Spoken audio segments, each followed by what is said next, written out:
নমস্কার। আজ আমার নিবেদনায় কবি রবীন্দ্রনাথ ঠাকুরের লেখা কবিতা পুতুল ভাঙা।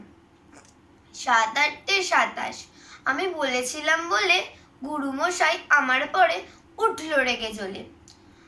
মা গো তুমি ৫ পয়সা এবার রথের দিনে, সেই যে রঙিন পুতুলখানি আপনি দিলেন কিনে। খাতার নিচে ছিল ঢাকা, দেখালে এক ছেলে, গুরুমশাই রেগে মেগে ভেঙেই দিলেন ফেলে।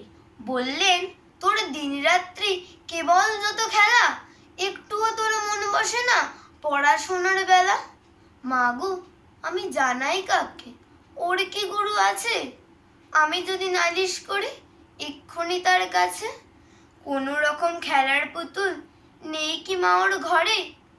সত্যি কি ওর একটুও মন নেই পুতুলের পরে?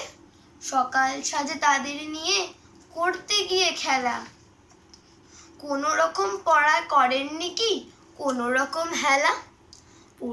ওর যদি সেই পুতুল নিয়ে ভাঙেন কেহ রাগে, বল দেখি মা ওর মনে তা কেমন তর লাগে। ধন্যবাদ।